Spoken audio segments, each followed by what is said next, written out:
Good morning, members. We have a quorum. The meeting is now called to order. Let us invite officials into the room. The papers have been sent to members, and they are CB2, 69, 1415, Bracket 01, and Bracket 02. One is from the Labour and Welfare Bureau, and the other is from the Home Affairs Bureau. And we also have the policy address and also the policy initiative booklets. We do have quite a lot of time this morning. If you want to speak, please give an indication, and we will start very soon.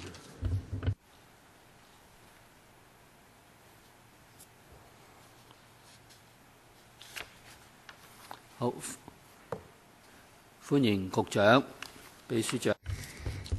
May I welcome the two directors of bureaus, and also and they are Mr. Matthew Chung, Ms. Tam, Ms. Hoy, Ms. Yip, Mrs. Wong, and Ms. Ao Young. Thank you very much for coming.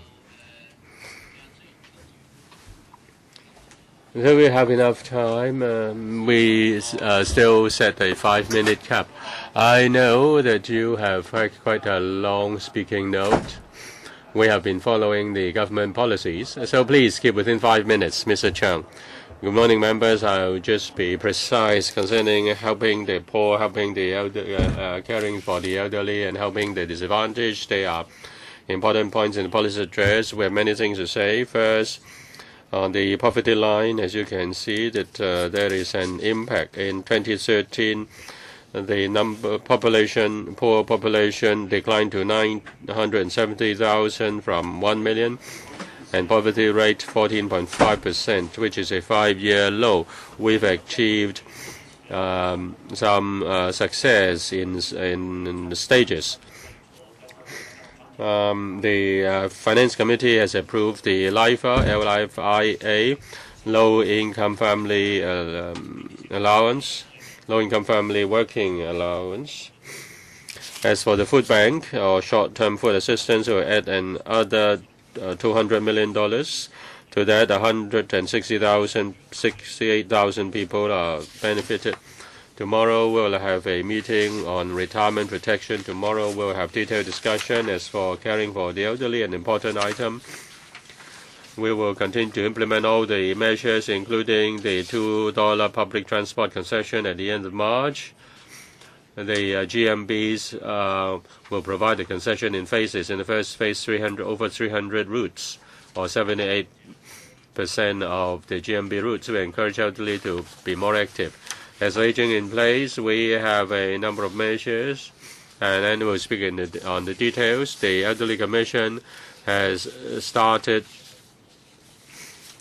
is planning it with full steam.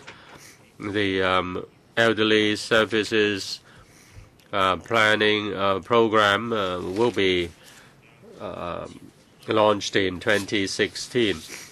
As for pre-education care for children, we will increase the number of places that is members concerned. Mental health, we have ICC integrated mental health centers. We work with the hospital authority. We also introduce a pilot scheme. We'll make use of, we'll enlist the support of ex-mental patients to provide support. They are peer supporters. As for land, we have the special site scheme. The response is very good.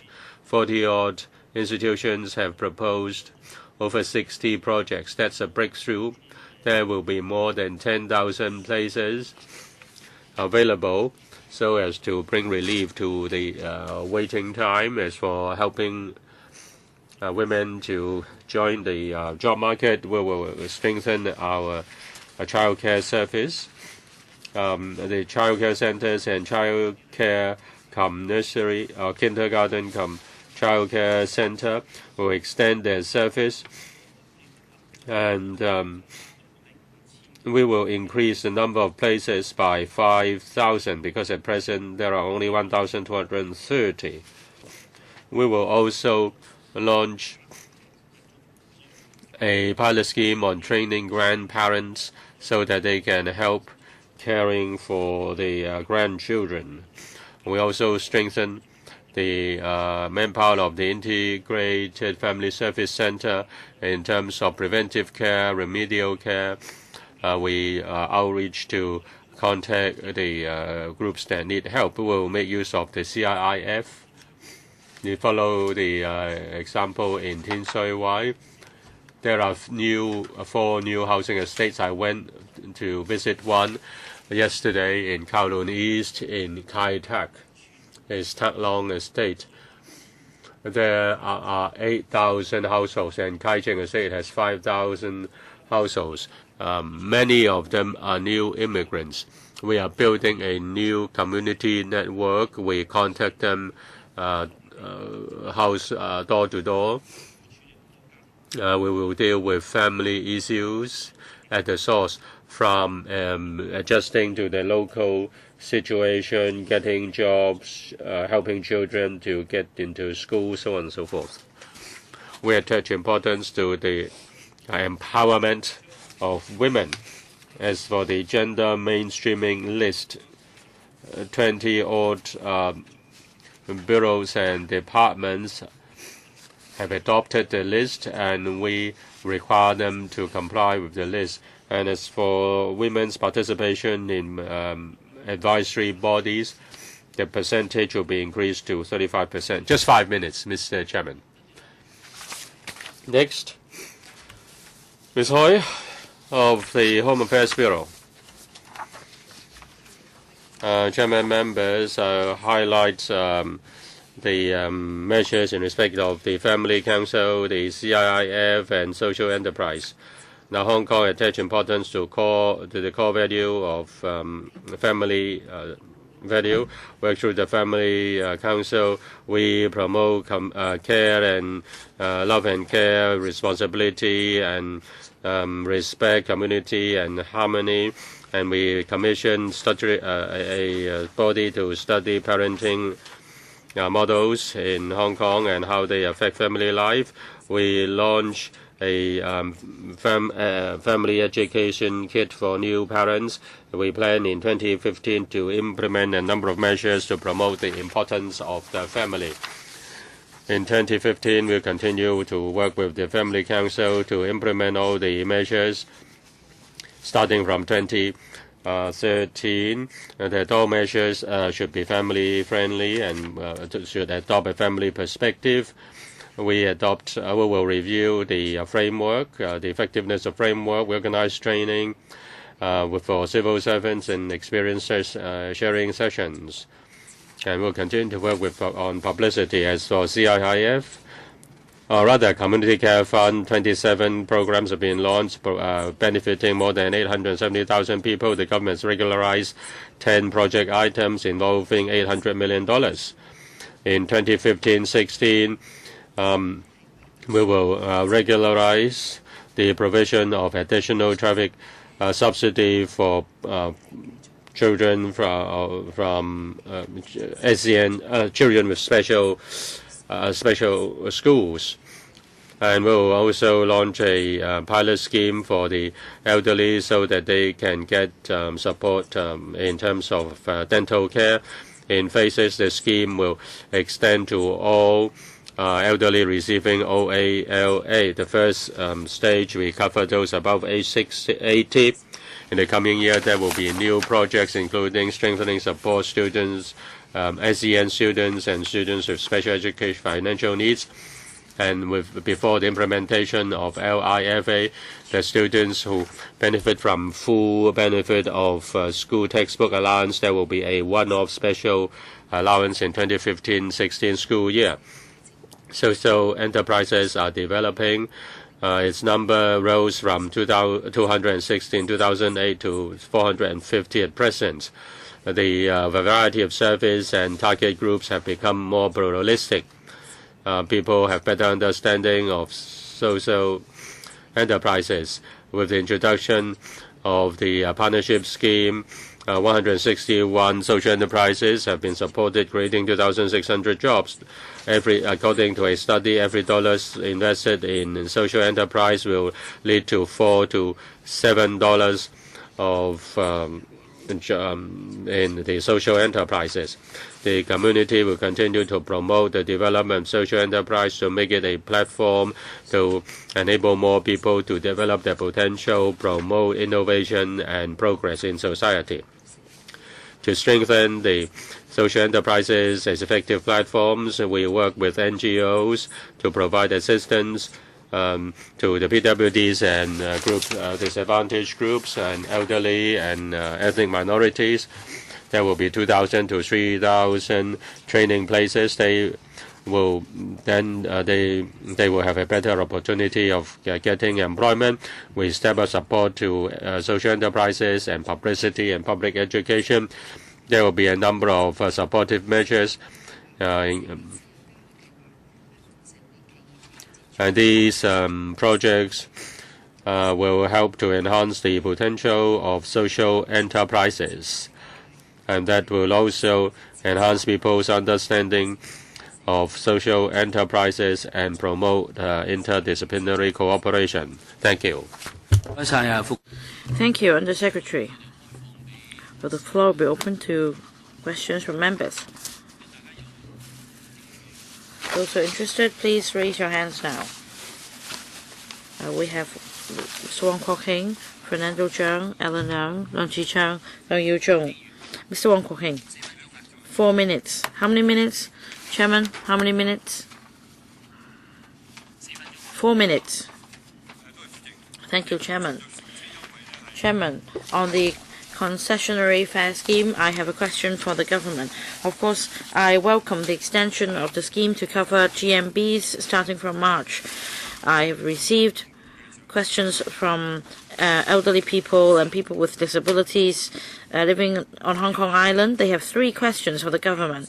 First of all, now in Shenzhen and many cities and provinces in China, elderly people can take public transport for free.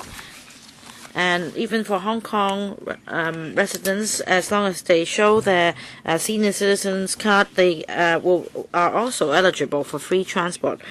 And altogether, you're going to commit $815 million in the concessionary scheme. Can the government do more by making public transport free for elderly people? Because the government doesn't need to make substantially more commitment, just a little bit more to allow our senior citizens free public transport instead of having to pay $2 per trip. Second question on allowance for disabled with one limb disability.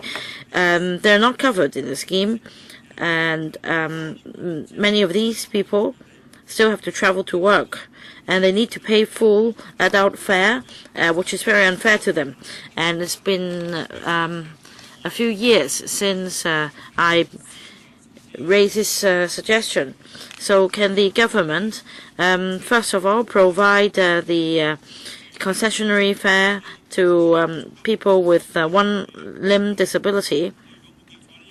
Also, for tram fares, if I remember correctly, it's $1.10 for elderly people. So you can give elderly people free tram services by paying 90 cents for them.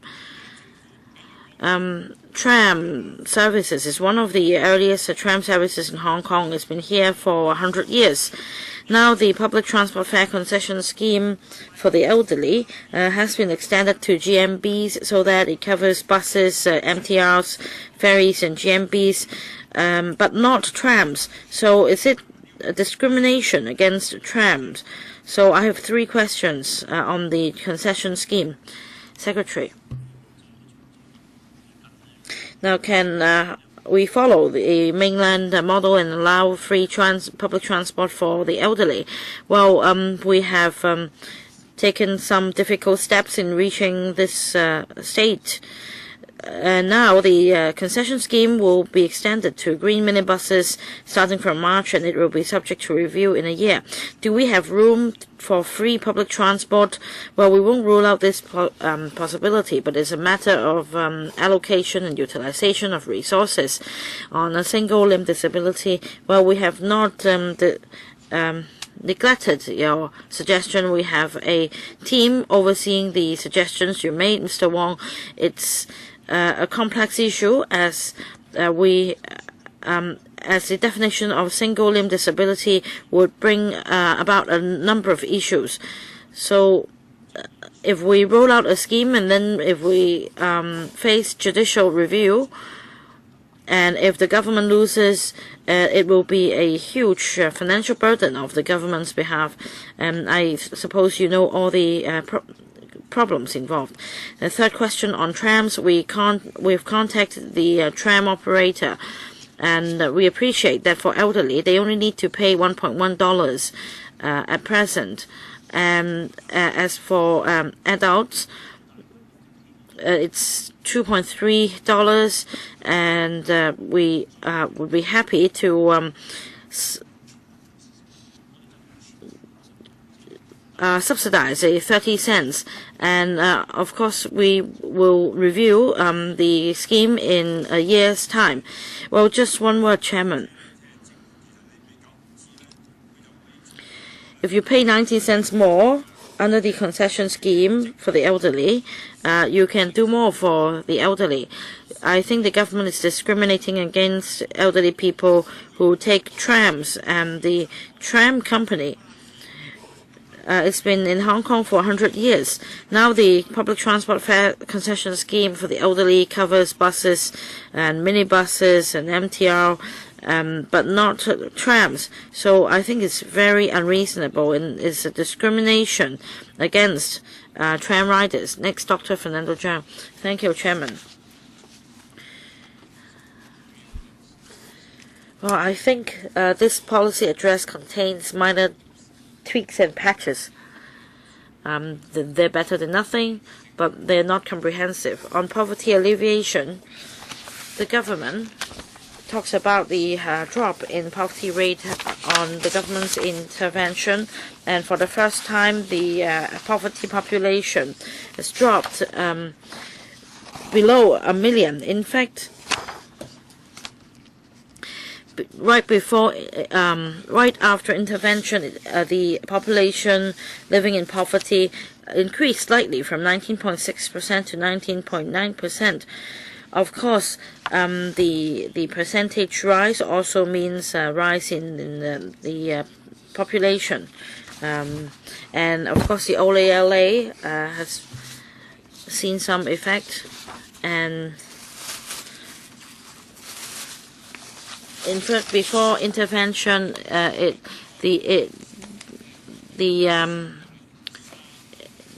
one-fourth of the total population was living in poverty. But now, for young people, we're talking, for children, even on government's intervention, we're talking about 2 children out of 10 living in poverty, and we should not be complacent.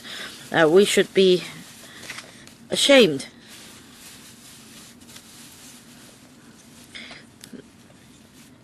So I'm very unhappy about the allocation of resources and the distribution of wealth at the moment. Well, for the OALA, the criteria are stringent in our view, and implementation is slow.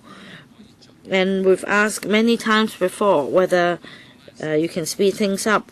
You're talking about implementation within 15 to 18 months, and we have given our funding approval already. Can you speed things up? And also, you also mentioned that there'll be a one-off special subsidy under the CCF. But I'd like to know the details. When are you going to give us the details, and will you listen to the public? As for retirement protection, well, this is outrageous. You said that you continue to explore the feasibility. Well, I'll just save my breath. I will follow up on this issue in the subcommittee. Now, about the preschool rehabilitation program under the Lotteries Fund, can you give us more details on the scale of the program? Well, I'll defer to the Permanent Secretary to say something about rehabilitation in response to your last question. Well, are they minor tweaks and patches? And I don't think so in this policy address, because for social welfare initiatives, we rolled out a number of schemes. We also rolled out the low-income working families allowance, and we have a number of poverty alleviation measures which will be regularized one by one, and we have been very consistent. So you should not just focus on this year's policy address. And Dr. Fernando Zhang is right. On poverty, you were right in saying out that there was a slight increase, but as far as elderly is concerned, after rolling out initiatives, we have been able to alleviate poverty in elderly population.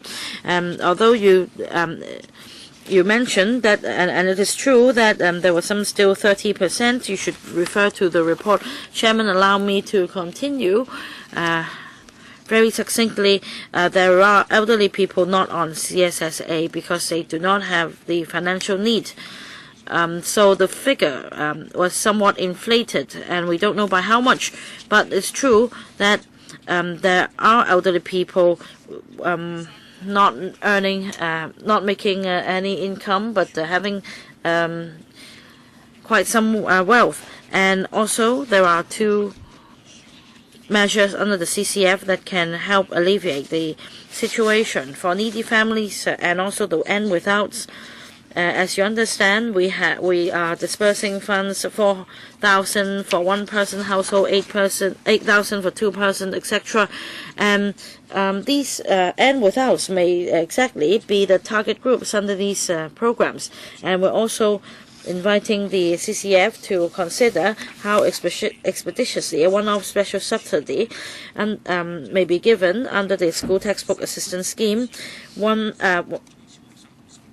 And we will be very careful. We're talking about 138,000 primary and secondary students benefiting from this scheme. Next, Mr. Alan Leung, followed by Mr. Leung Chi-Chang. Mr. Alan Leung, thank you, Chairman. On universal retirement protection, Chairman,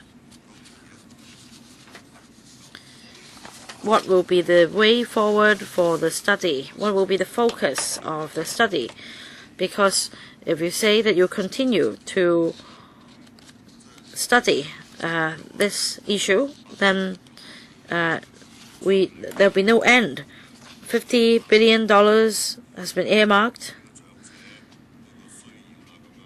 to deal with the future needs of the elderly population.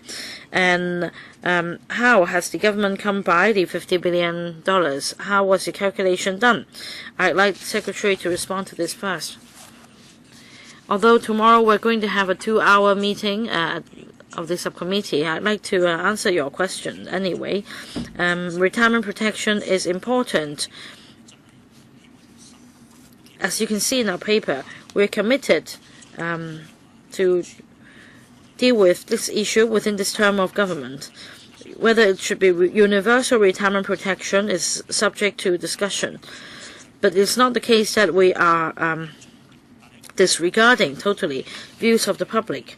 In the coming months, we have a lot of work to do. For example, we need to set out the framework for consultation. In the second half of this year, we're going to conduct a public consultation. whether the public consultation should be based on just the framework or on the implementation details. We need to give it a careful thought because there are calculations to be made so that by the time we conduct the public consultation, we have concrete basis for discussion so that we can find a way forward. $50 billion is a very clear political undertaking or commitment on the part of the government. We attach great importance to retirement protection for our elderly. So we also have supporting measures in allocating resources. So $50 billion, this is just an arbitrary figure. My next question, I've heard a new thing. At the opening of a housing estate, the policy secretary mentioned early intervention to help the families so as to reduce the future family problems. Early intervention, what do you mean? What exactly is the operation? In view of the experience of Tin Shui Wai, I have been a policy secretary for 7.5 years. We have more life, more sunlight in Tin Shui Wai, no longer a sad community. At the start of a housing estate, we take the initiative to contact the people who move in. Many of them are many of them are new immigrants. They need to build a network. We use the community to help the family. Now we spent $20 million on Tin Shui Wai and we built a community. We built neighborhood in Tin Shui Wai. You need somebody to work. You need somebody to do the linkage, say job training. The ERB has to provide training. What sort of training suits the people? Say, if there is there any need for childcare service? What sort of childcare service? The staff of the local, SWD work with NGOs and local groups to do outreaching and identify the people. We just knock on every door. We knock on every door, not to get votes. We help them to identify the problems. Do you have any problem after you've moved in? Are there elderly at your home who need help? Or can you speak fluently Cantonese? Do you need help? But we start very early to identify the families. Mr. Leung Chi-Chang.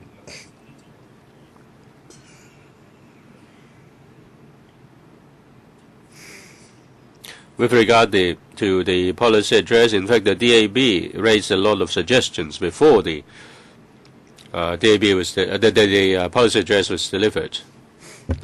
Now, with regard to the introduction of CSSA in Guangdong scheme, we propose to extend it to Fujian. In Hong Kong, there are many Fujianese.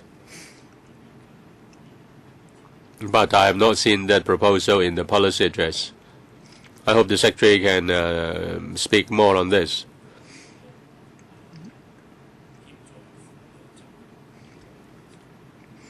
As for helping women to get jobs, there is a proposal to increase the number of childcare centers from 1,200 odd to more than 5,000. But what about the nursery places? It seems that there is no increase.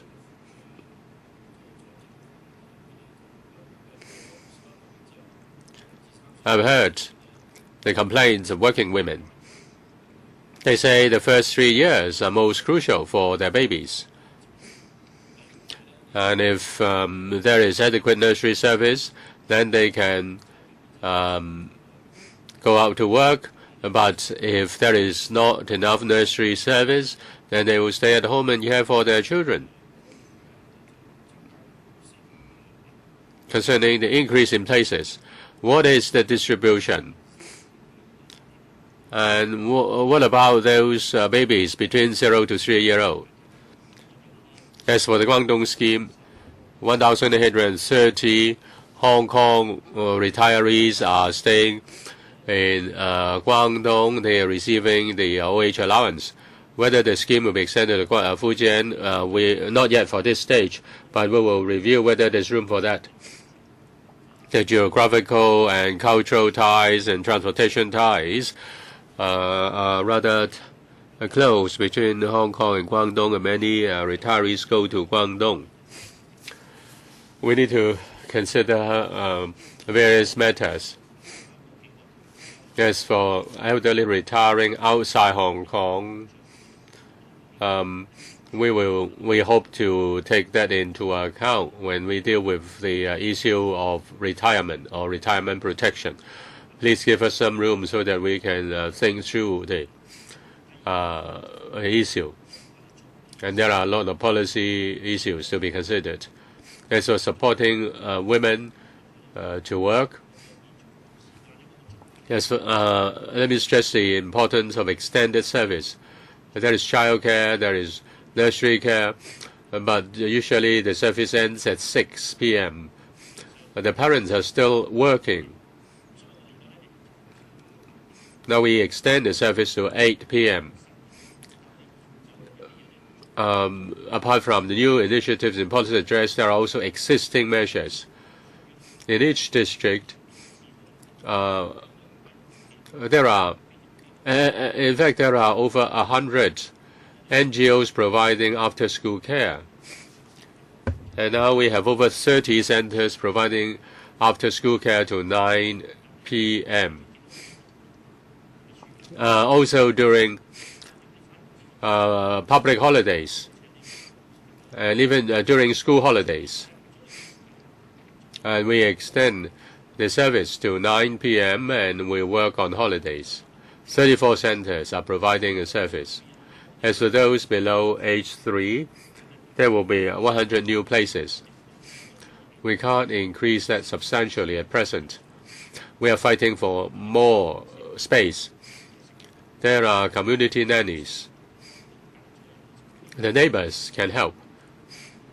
There is the community nanny system, which can provide support to care for those below 3 years old.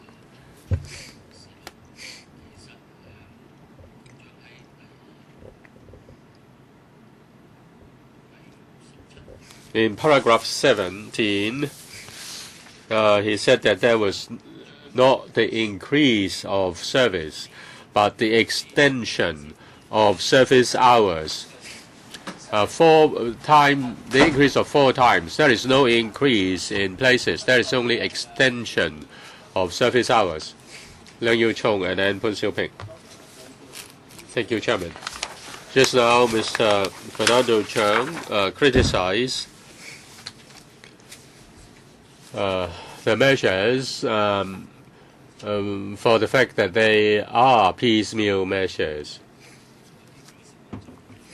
Now, Mr. Cheung said that he has been working very hard to make improvements. I think there are other areas where there is not even a piecemeal measure.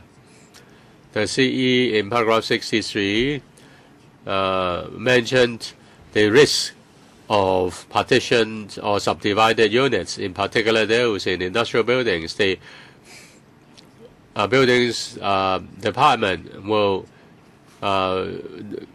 try to prosecute the operation of these SDUs.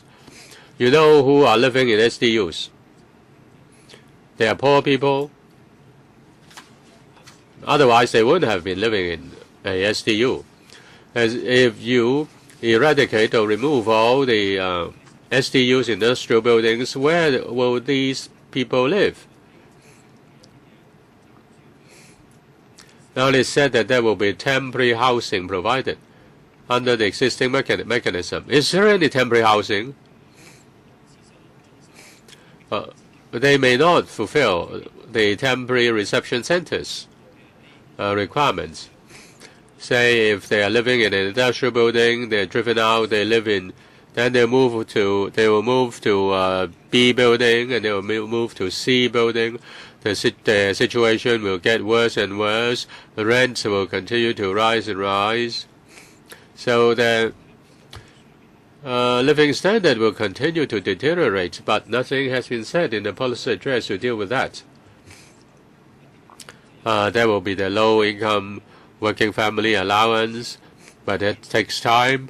And where do they live? You give them the money, but where do they live? Where are they going to live? This is a serious problem. Now, during the British Hong Kong era, the temporary housing, as a temporary housing, they can't even deal with it within 15 years, and it becomes an international scandal. Do you let the SDUs to become an international scandal before you solve the problem?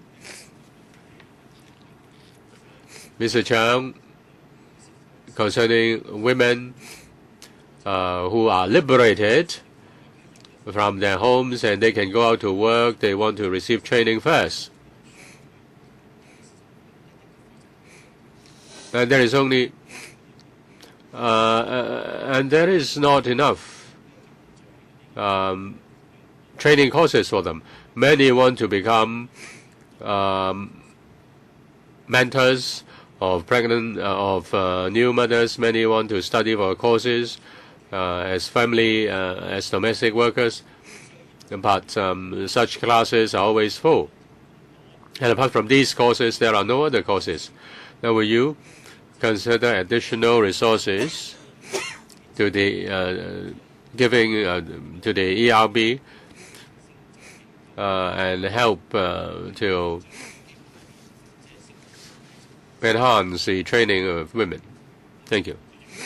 就係張炳良局長嗰邊嘅，所以我就恕我住屋嗰度我唔係喎，局長。Housing is not in my portfolio, but their living standard is declining because of rising rent. That is poverty issue. Chairman, there is the LIFA. If they are the end without, we welcome them to apply. As for ERB, shall I answer the question now, or when I come back, or shall I come back? Please come back on this in the second round. Pu Xiuping and then Tan Ka Piu. Thank you, Chairman. On elderly service and rehabilitation service, Mr. Chairman. Last June, the CCF introduced a scheme by providing an allowance to 2,000 carers. With that scheme, these are carers for the elderly. Will you extend the scheme to the carers for the disabled?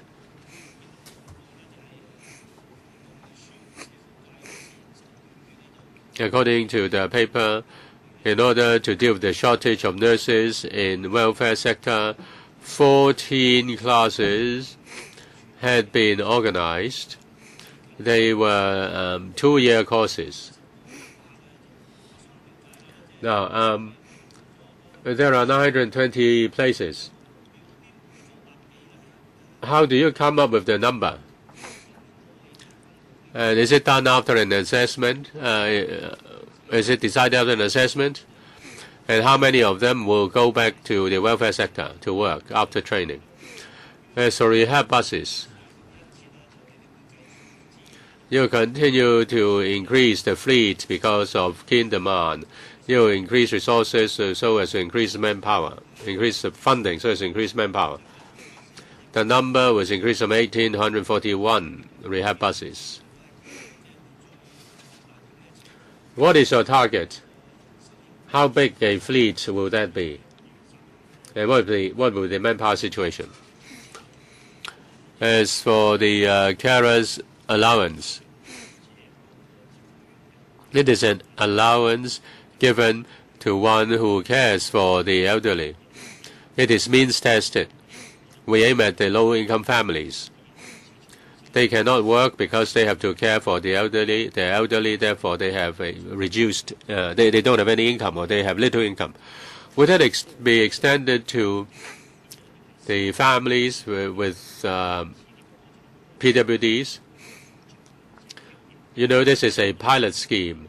We will learn from the pilot scheme when appropriate views will be taken into account.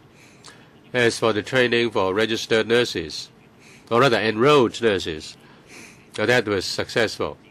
In the coming 3 to 5 years, there will be 900 so places. Each nurse will have to study for 2 years. 90% after graduation returned to the welfare sector.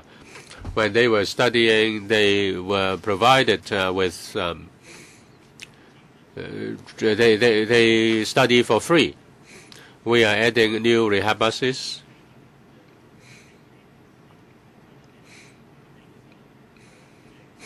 And the arrangement in terms of manpower, they claim that they have difficulties in getting drivers. We are talking to them on solving the problem. If you look at the fleet, we are adding new buses, new rehab buses, to meet the demand of the PWDs.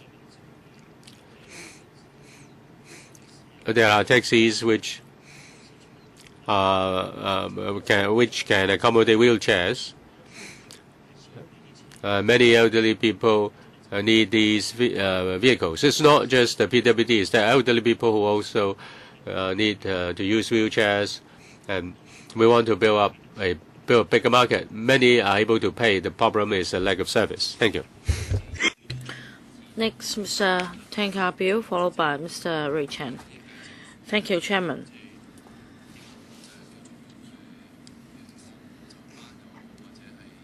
Well,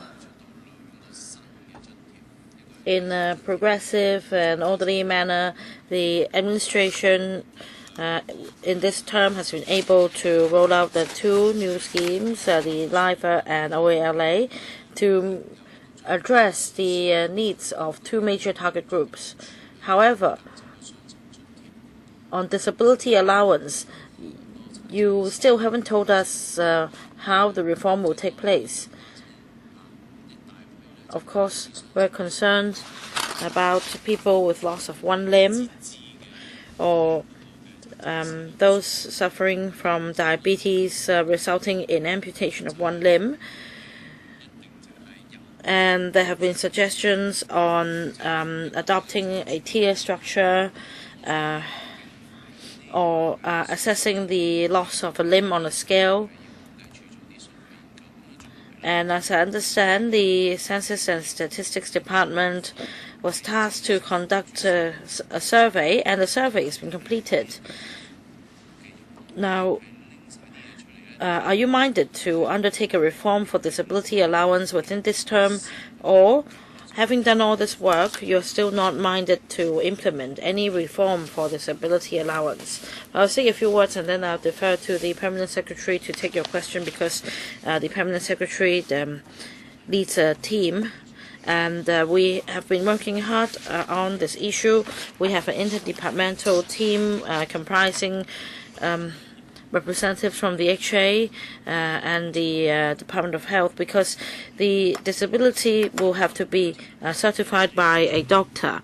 And this issue is complex as far as the definition is concerned. According to the relevant legislation, well, if you pay attention to recent statistics, we have over 1 million people in Hong Kong suffering from chronic illnesses. Should they be regarded as people with disabilities? If so, it will be a huge financial commitment on the government's part. And there may be other problems stemming from this policy, where if people with loss of 1 limb are eligible, what about people with mental disability? Why should they be discriminated against? So we should formulate a policy which, in the minds of people, is fair and just. And we also need to consider utilization and allocation of resources. The Permanent Secretary has been working very hard on this issue. I'll defer to Ms. Annie Tam to say more on this. Maybe Permanent Secretary can also take the other part of Mr. Wong Kwok-hing's question. On review of the disability allowance, we briefed members on the panel on welfare services. What we are doing is in line with the Chief Executive's election manifesto in allowing people with loss of one limb to apply for disability allowance. And we are looking into existing measures and initiatives for the disabled and see how we can plug the service gap. We've also commissioned the University of Hong Kong to, well, just 20 minutes, Permanent Secretary. Please tell us in the coming 2 years whether you will implement reform for the disability allowance or not. In short, as we told Chairman, we will commission we have commissioned a consultant and will report back to members their findings.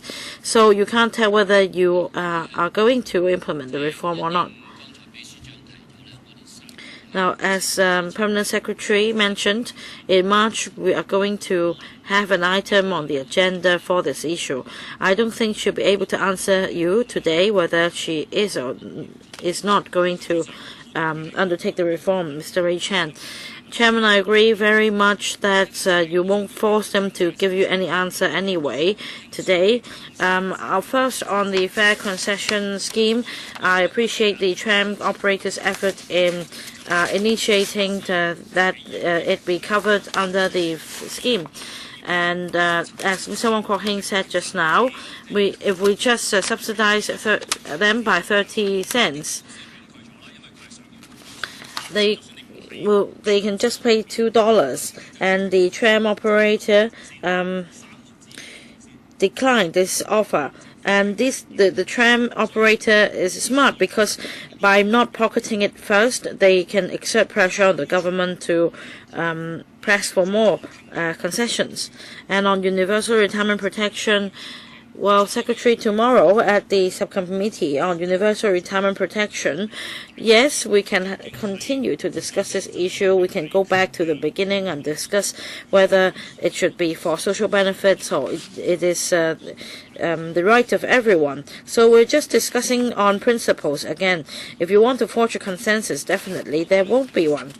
And about the commitment of $50 billion, this is just a sort of a payment to show your sincerity. But does it mean that the government is really sincere? No. Let's talk about the papers for tomorrow's meeting. It's just a 2-page paper. It's just copying from paras 114 to 119 of the policy address. So you should have saved the use of papers. Just tell us where to look for in the policy address. And as the C.Y. Leung said in the policy address, the money should be spent on those in need. And I am worried that the scheme would be much more stringent than the OALA.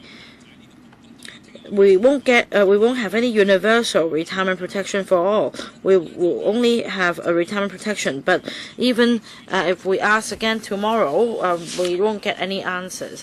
Now, something for the support for women.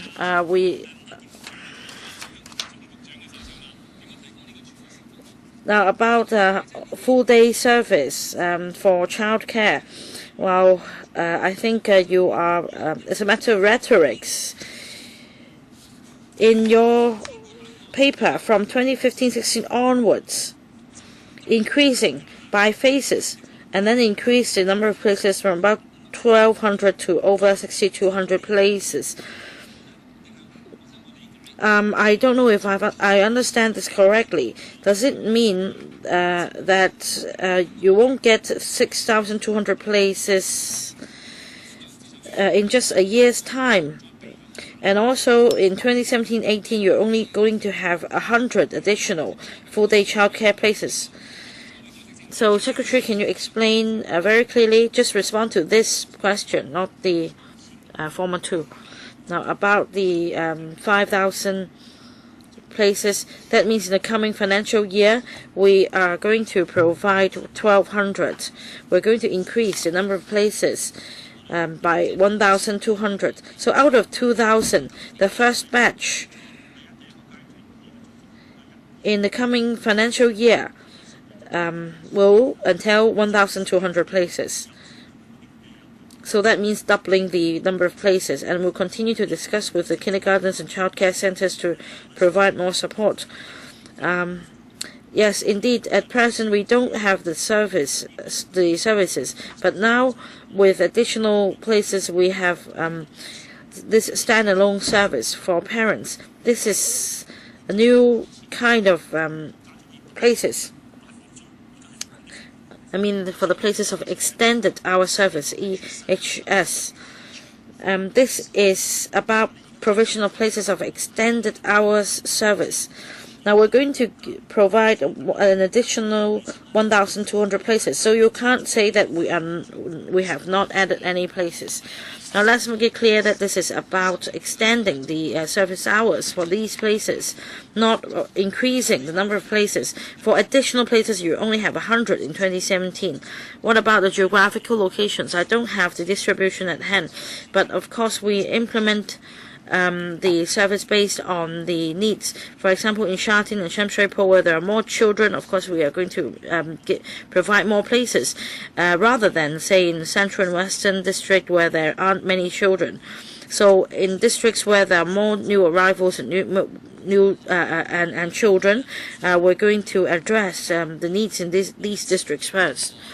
Well, see, if I understand you correctly, Secretary, for the 1,200 places of extended hour service, it will be added based on the geographical needs. That is, for childcare centers in the districts which reflect their demands first, they will be entertained first. Is that the case?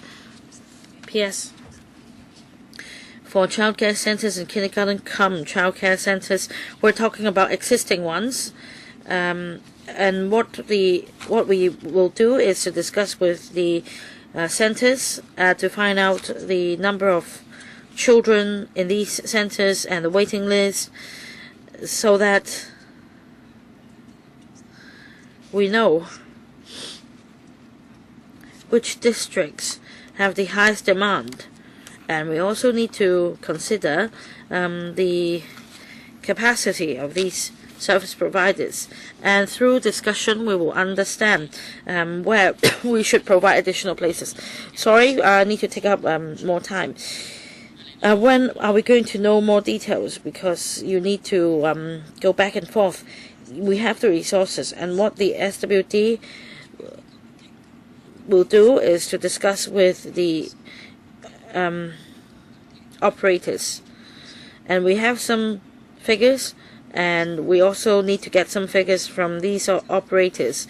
For example, on number of children on waiting list. Will you know that by April? We'll try our best. Director would like to respond. Director, Chairman. Now, as for the time frame, before March, we are going to discuss with operators of these centers. There are several dozen service providers, and as for the time frame in mind, before July, the latest, we will complete the vetting for all proposals, and that will be done before July, so that in August, service providers will be notified, because we'd like to implement this in September when school year begins. Just one sentence, Chairman. The 1,200 places is for extending service hours. It's not additional places. So you can speed things up. You don't need extra space. You just need more people or more manpower. So perhaps it's just 8 to 10 places per center. I wonder if you could speed things up. How many years would you increase the number of places to 6,200 places? Well, since you asked the question, we now understand more. And the public is also listening to our broadcast. It all depends on who raises the demand and who comes first. For those who come late, they may have to wait till the middle of 2016. So what we should do is to ask the service providers to give you the request as soon as possible.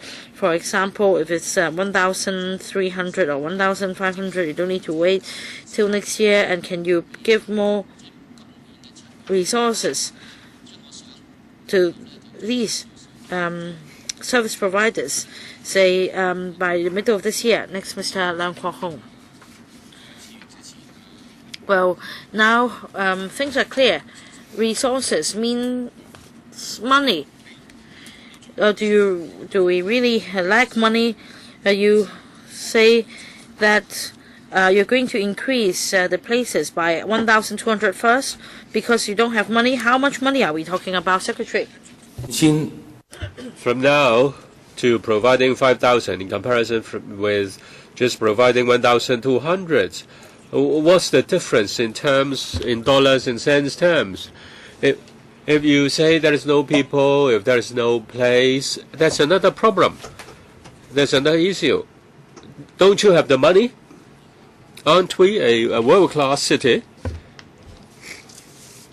Now the airport has yet to be finished, and now there is a proposal to build an artificial island. And John Zhang has earmarked $230 billion for a future fund. And now you, Mr. Chang, you say you don't have the ability to add another 3,800 places to meet the demand. Are you joking? Listen to me. If you raise your hands and seek help, you'll be provided with service. But if the number is more than 1,200, then you have to wait for next year. Is it really true? Are you going to, when you go to a toilet, if the toilet is full, then do you have to wait and wait and wait instead of going to another toilet? Now you say we passed the LIFA at 7:22 p.m. Now many are waiting for universal retirement protection, but they have passed away and they yet to have that. Now, if you go to heaven today, probably this evening, probably you would not. You would be beaten up there, maybe, but maybe in fact you won't go to heaven. Now, who is standing in your way with regard to LIFA? As I started 2013, started filibustering in 2013, and then in 2014, the government got Professor Nelson Chow to compile a report.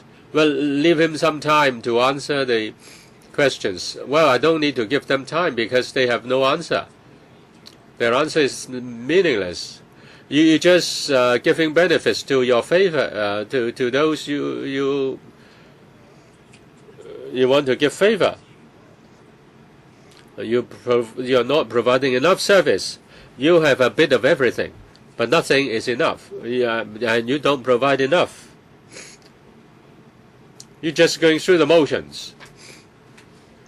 I ask you, give me an explanation why there is not enough money to enable the parents to work long hours by providing extended childcare service. Now you insult us by saying that we passed the LIFA at 7:22 p.m. Now I asked the NGOs to make applications. Now it's a scandal that you couldn't deal with ATV. Who is standing in the way of enforcing the law against ATV? Is it a policy? Is it the director of bureau, or who?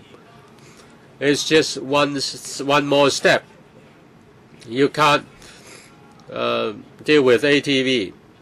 You're doing nothing. Maybe Mr. Chung can respond afterwards. Chairman, can I answer one crucial question? Mr. Leung. Mr. Leung. Now, did you ask John Zhang to give you the money for the 3,800 places? The major constraint is not resources. We want to provide 5,000 places. But the child care centers, the kindergartens are not ready. Therefore, we have 1,200. The existing operators can extend their service, and we will talk to other operators so that they can provide the additional 3,000. It's not money. It's the operators, the kindergartens, the child care centers are not ready. I'm glad to know. I'm glad to know how much money is involved concerning this 1,200. Not a big sum. Money is not the problem. If it's not too much, if the NGOs are willing to provide more than 1,200, will you increase it? Mr. Leung, let him finish. If they are willing, we are willing to work with them and increase the number of places. I asked the NGOs to write to us.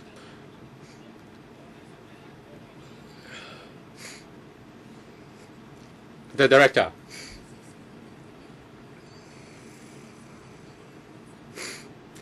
Now the places will be increased in different districts. At present, it's not that in every district there is an excess demand. In some districts, the usage rate is less than 70%. The average usage rate is 78% for the whole territory. We are focusing our attention on districts where the usage rate is high. We have to talk to the operators. The operators have to be ready. In some districts, existing quota have not been made full use of, and we will not increase the quota in those districts. When we talk to an NGO, we'll try to see whether it's ready or not. We look at the demand. If the demand is high, then we will reallocate the resources to meet the demand. As for usage rate, let me finish. We have heard the issue on usage rate. After the meeting, can the administration provide us with more details? Say in which district, which center has a high usage rate, which center has a low usage rate. Tell us so that we have a better understanding of the matter. $1,200. 1,200 places. The cost of 1,200 places.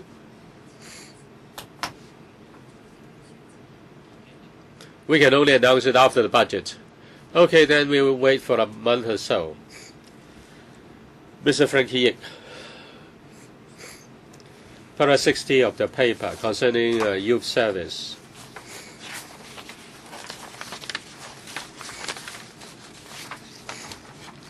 Now there is a pilot outreaching scheme through the internet.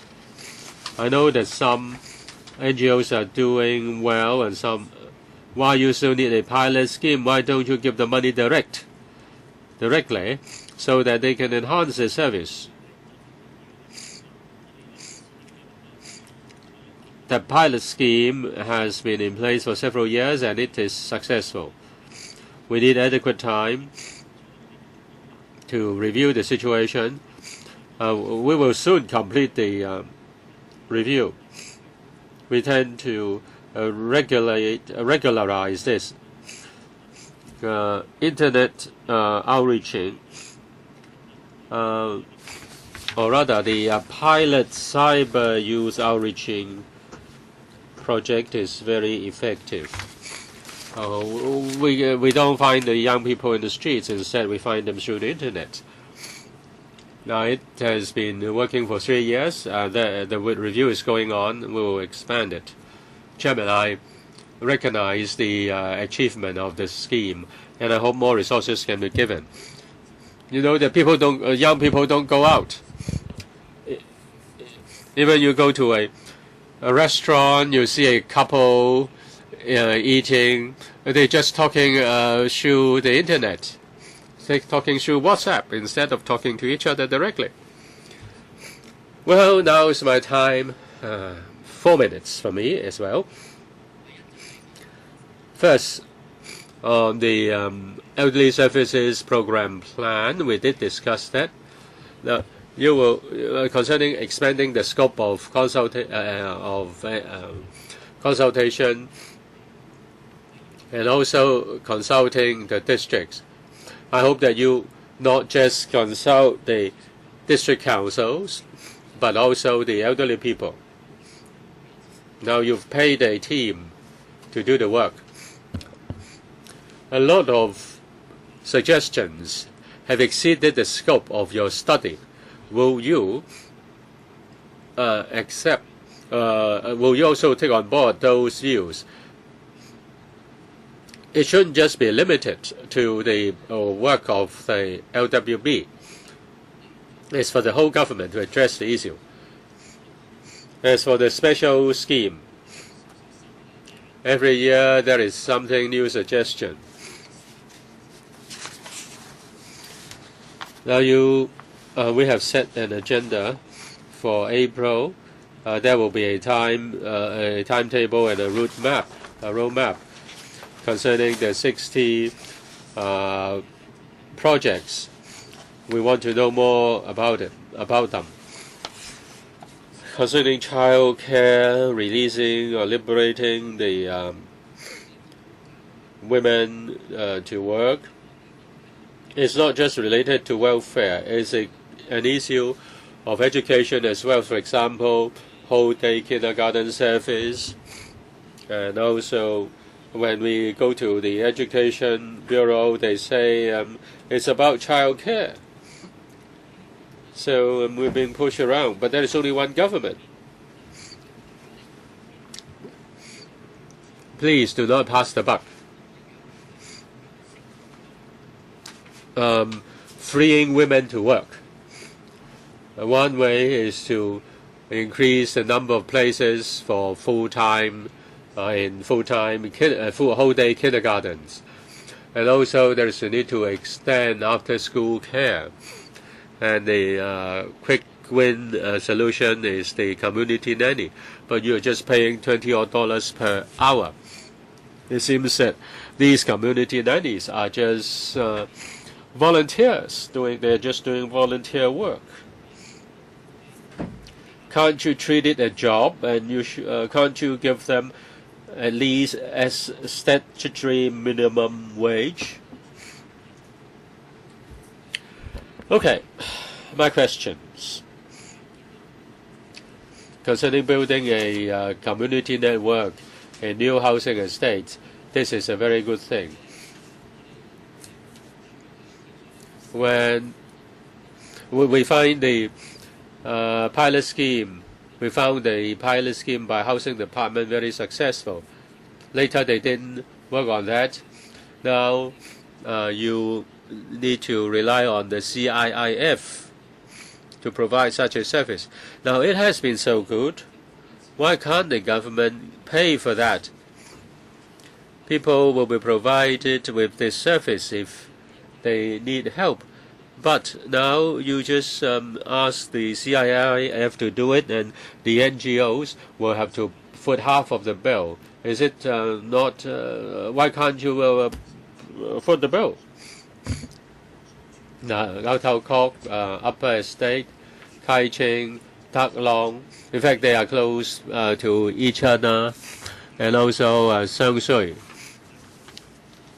The majority of those in Kai Tak and Ching Long are new immigrants, many of them. Now there will be the community supporting their families. We work on the preventive side. We know that. Why you ask the CIF to do it? The idea is about social capital. We don't need to NGOs to get half of the expenses. It is not the partnership scheme, not the matching fund. You get $1 and then SWD will give you $1. That's not the arrangement. As for the CIF, it's paid by the it's social capital.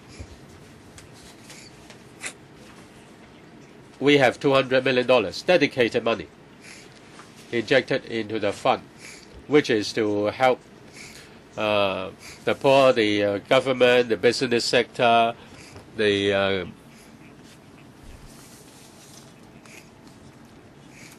this is the partnership fund for the disabled. We get the schools and NGOs to make applications. If you get a business sector, business firm, which gives you the money, then if they give you $1, the SWD will give you $1, and the team, and the maximum is the 3 million. But if in fact we have the 333, we have Project Weekend, they are all successful items. So we hope to develop this in future, and the school sponsoring body may approach a philanthropist for application with the bureau. And we're not asking for teachers to do the job. We're asking for social welfare organizations, retirees to help, because this is the community's asset, so that the whole scheme can be self-reliant. Next, Mr. Frederick Fong. 2 questions. One on residential care home services. Now, at a lot of other panel meetings and subcommittee meetings, I raised the same point. This is about the long waiting list for RCHEs or RCHDs in particular. For RCHDs, the waiting time could be as long as 10 years. Now, every time we have meetings, I ask the same questions, you give me the same answers, we don't have major changes. We need to ask you to really push the government to make changes. In designing RCHEs, you should also bear in mind that there should be a target waiting time, just like PRH. And we wonder if the waiting time for RCHEs could be faster. There is no undertaking. Even if you give an undertaking of 36 months, you can't meet the target. For the mentally handicapped, for example, waiting for residential care home services, do you have a target in mind? And also for government buildings, will there be a certain proportion of space reserved for such residential care homes to be provided, and also a target for those in the waiting list? The other question is about social enterprises. I think the development of social enterprises in recent years have been stagnant. Although the government says that there are 260 social enterprises, but to me, I find it unacceptable to say that it is a success to increase the number of SEs to some 400. We had a duty visit to South Korea. In a year's time, they were able to set up some 2,000. And then in just another year or two, they managed to increase their figure to some 10,000. Now, in Hong Kong, many government services are outsourced. How many of these outsourced contracts are given to SEs? Will there be a certain quota for SEs? For example, 1 to 5% of the contracts should be awarded to SEs only, so as to generate a market for them. Now, the SEs, in particular the advantaged, find it hard to compete with the private sector. Secondly, whether there can be tax breaks for SEs For example, if I procure services from SEs, would I be eligible for tax breaks? In UK, in Spain, they have similar arrangements as also South Korea. Thirdly, for SEs with participation of the disabled, will there be any support from the government? In 3 years' time, the SEs are required to be self-reliant, whereas in South Korea, the government subsidizes the SEs by 20 to 30%. So can you do any of these? On waiting time for care homes, yes, we are concerned about this as well. Otherwise, we won't have this special site scheme. I believe after rolling out the scheme, we can greatly alleviate the waiting time, because we're talking about 9,000 places, including 7,000 home places and 2,000 daycare places, and similarly daycare centers as well. Of course, in the long run, we still have some pressure, but to some extent, we can definitely improve the waiting time. Mr. Fong, on various occasions, we already explained whether we can set a target waiting time, like the Housing Authority, for applicants with first-time offer. Now, we have a number of considerations. If we set such a target, we are going to limit the choices available to elderly people. At present, the elderly applicant can choose which home to go to, and we must respect the wishes of the elderly, and the homes should be situated near the elderly's family members. If we put the elderly person in Kowloon East when his or her family members lives in Kowloon West, then the elderly will be very unhappy, and we'll try our best to increase the number of places. And the Secretary on social enterprises. Thank you, Mr. Fong, on his 4 points of concern. On the number of social enterprises, I hope that Mr. Fong would put things in context. When comparing ourselves with other jurisdictions, we have some 400 SEs at the moment. Now, from this report, for example, in 2013, in South Korea, there were 950, in Singapore, 179. However, we cannot have a full picture by just looking at the numbers. In fact, as far as density is concerned, we have 63 SEs per million population in Singapore, 33 per million, and in South Korea, 19 per million population. So we feel encouraged if you acknowledge the development of SEs in Hong Kong in recent years. And secondly, the SEs, along with us, also adopt the same line of thinking, that it would like to create an environment to promote the development of social enterprises. Apart from special contracts for SEs, in the private sector, we also have a conscious consumption campaign in the private sector for more in the private sector to procure services from the SEs. Now, we have done a lot of studies on tax breaks, but we have to admit that since we have a low tax regime in Hong Kong, we have little room to offer tax concessions. Rather than that, we should consider how we can promote the development of SEs in our existing environment. And on the survival of SEs and their businesses, I'd like to share with Mr. Fong some figures. In 2012, about 60% of the SEs in the poll managed to earn a profit, or at least to break even. And also, many of these SEs, after the end of the subsidy period, could sustain this operation. So, from the SEs, from the figures concerning the SEs that we support at the moment, after the 3-year subsidy period, because of continuous improvement in the overall circumstances, the SEs have been able to sustain its operation, and this is, I believe, reassuring for Mr. Fong. Fernando Chang and other members waiting for the second round. Next, Dr. Fernando Chang. Thank you, Chairman. 4 minutes. The government hasn't answered the question on preschool rehabilitation services. We understand that it's a disastrous area as far as assessment and waiting time is concerned. For preschool rehabilitation services and for childcare centers.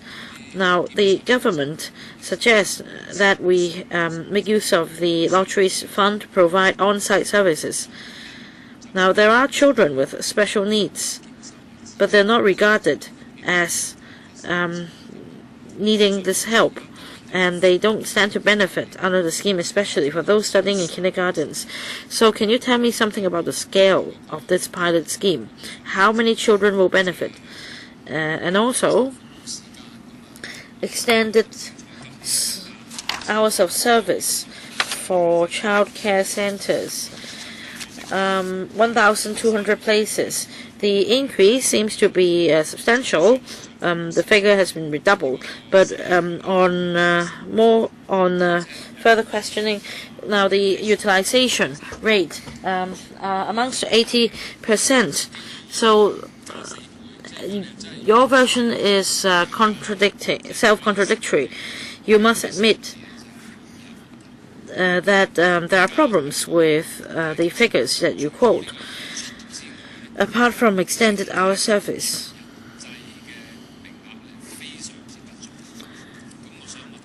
the long full-day childcare places are far from sufficient.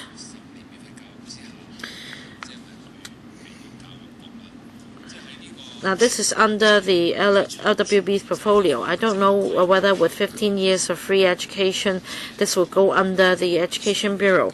But on full-day childcare places, I don't know whether there will equally be such a substantial increase in the number of places. Let me say a few words and I'll defer to the PS for more details. Now, we're talking about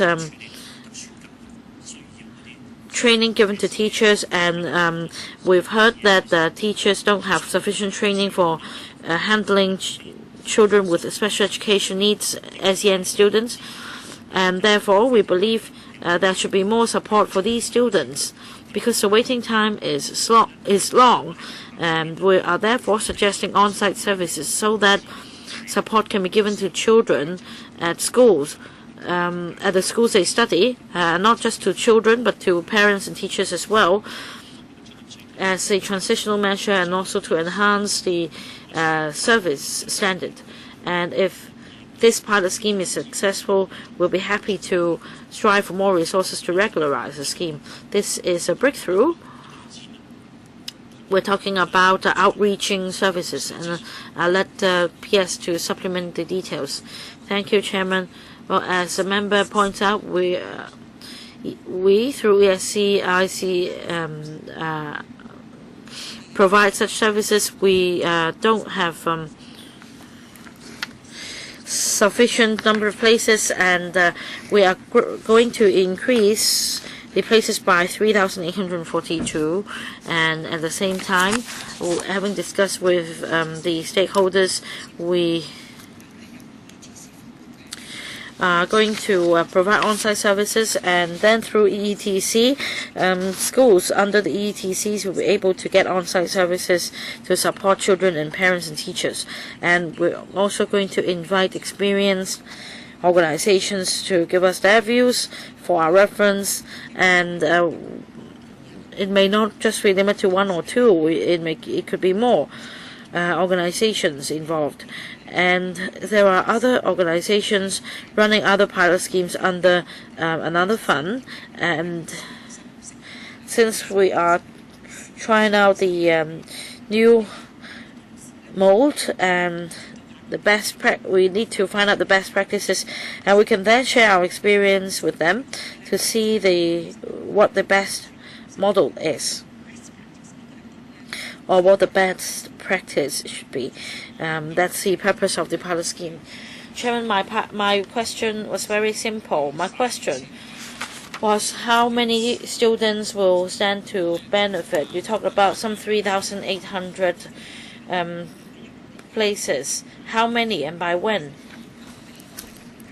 We have 6,534 places at present.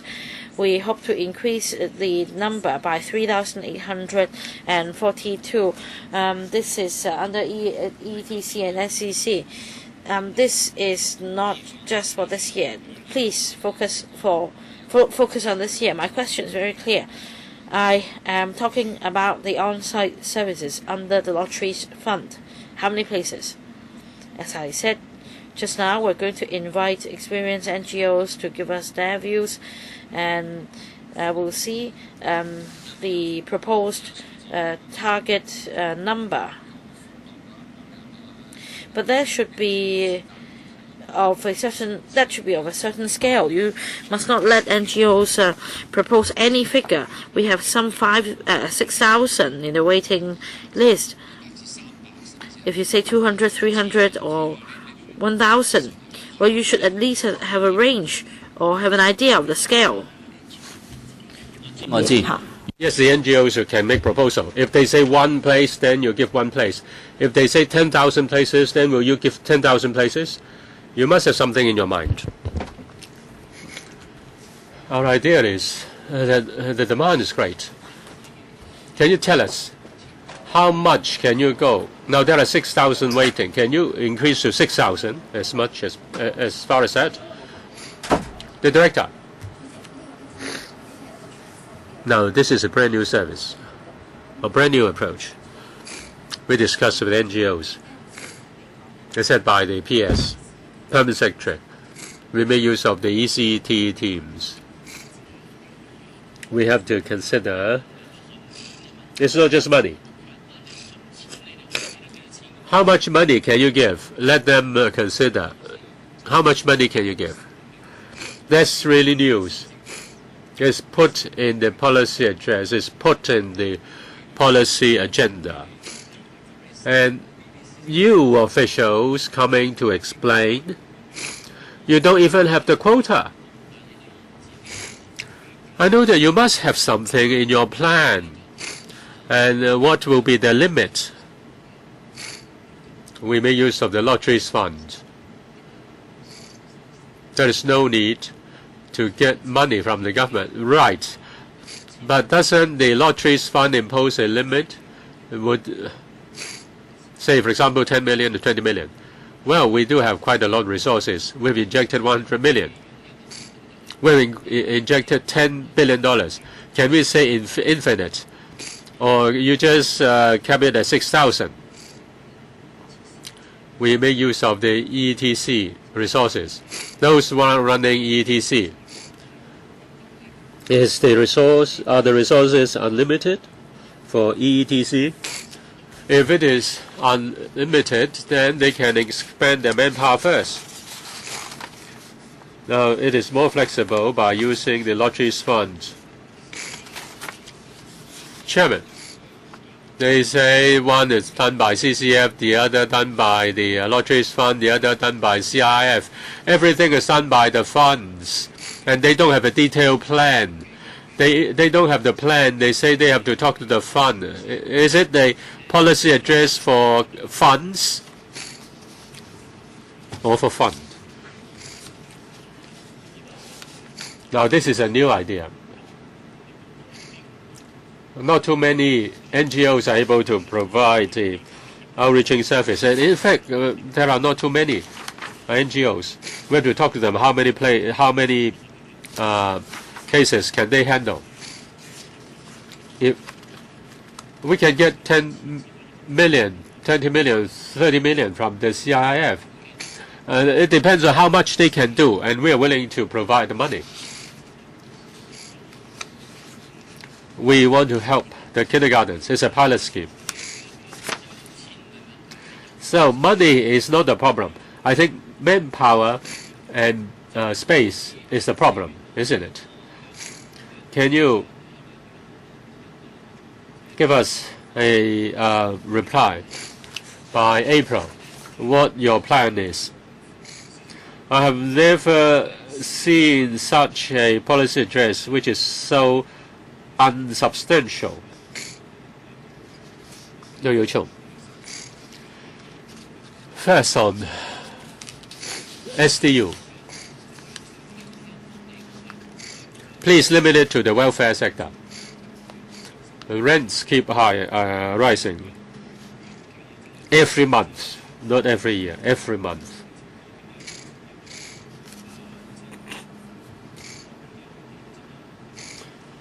People's living standard is declining.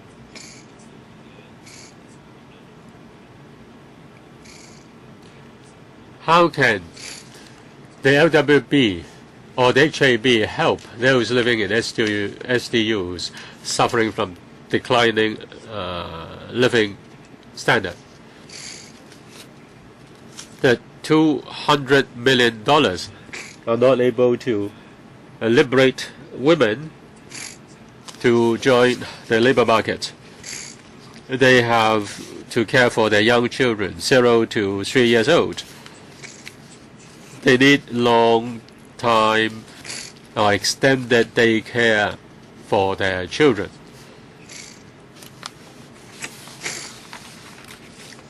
Even if they go to study for retraining. How can you help them? Concerning SDUs, I think it is in Ms. Hoy's portfolio. Concerning the end without. 4,000, in fact, 40,000 families will be benefited by our scheme. They are in without. They are not living in public housing estates. They don't have CSSA. With the introduction of LIFA, they can benefit. So in the short term, you cannot do anything. This is, in fact, that's a lot of money. 4,800, 4,800, 11,000, 13,000. The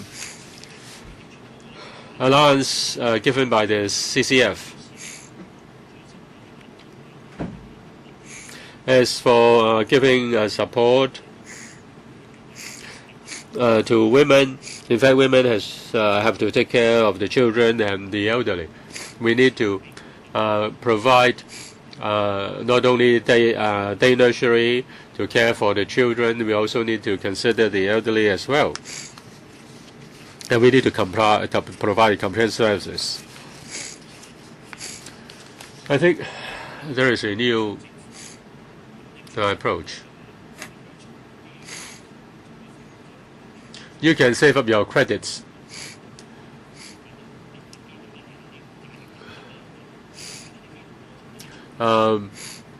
The women can go to attend the courses. They say if they study for 1 or 2 days, they get the credit, and then afterwards they care for the children, and then after some time they go to the same course again and study other subjects, and they get another credit. And after all, after that, after she has gathered enough credits, she can get the qualification. Now we are also providing. Recently, there is training course on helpers in the marriage ceremonies, and that was quite a good job. We are working on that as well. I think you have diverted our attention to something else. For those who want to study for training courses, but nobody can care for their children. Well, I think that he can't answer your question because it requires a package of service. Next, Mr. Wong Kok Hing. I have a question for the HAB. That's about the dental care for the elderly. The CCF will provide a subsidy to the elderly aged 80 and above. Why can't the administration reduce the threshold to 70 years old? Those who are receiving OALA and those who are receiving medical allowances should be benefited. Now, you pay just those above age 80. But these elderly people have already got serious dental problems. That will be too late for them. The other secretary.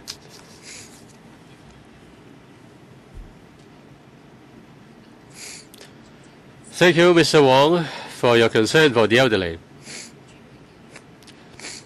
The proposed scheme is based on the number of OALA recipients.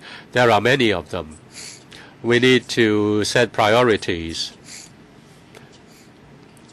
so that we can allow applications at different stages.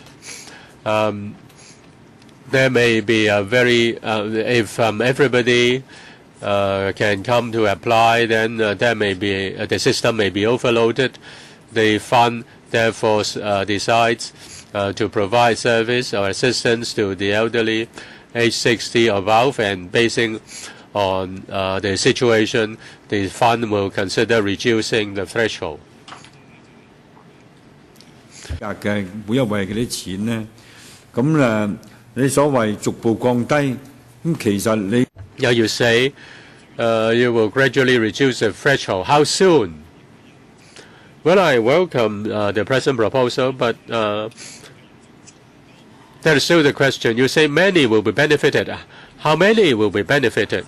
Now you mentioned 80 or above, 130,000 for those age 80 or above. But if you reduce the age threshold to 79, 78, 76, can you tell us how many will be increased by reducing the threshold by a year? The numbers between 65 and 69, 330,000. After 5 years, will increase to 450,000.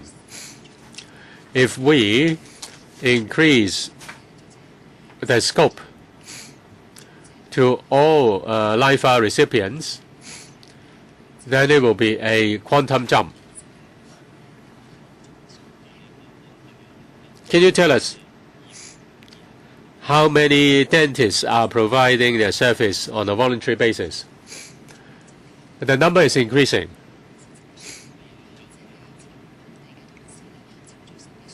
Maybe I ask my colleague to provide the latest number.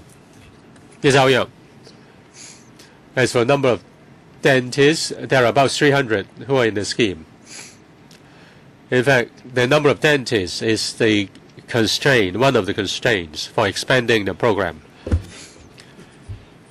Now, can they answer the number, what number it will be if it is reduced to 79 or 78? Can you reduce? Do you have the numbers for each age group? We'll provide the information afterwards. I hope they will provide the number per each age group.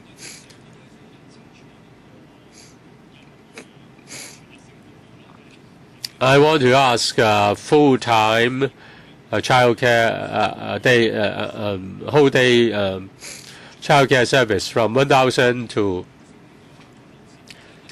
6,200. How much time do you need to increase the number from 1,200 to 6,200? 10 years? 5 years? Or what?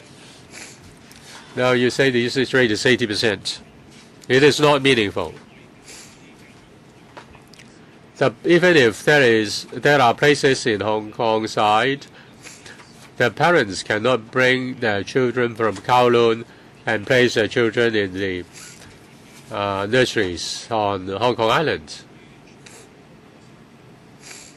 So you need to provide us with distribution. As for universal retirement protection, on some occasions, administration said it has an open mind. In the second half of the year, it will start public consultation, set out the framework. But you give the impression that you are going to help those who are most needy.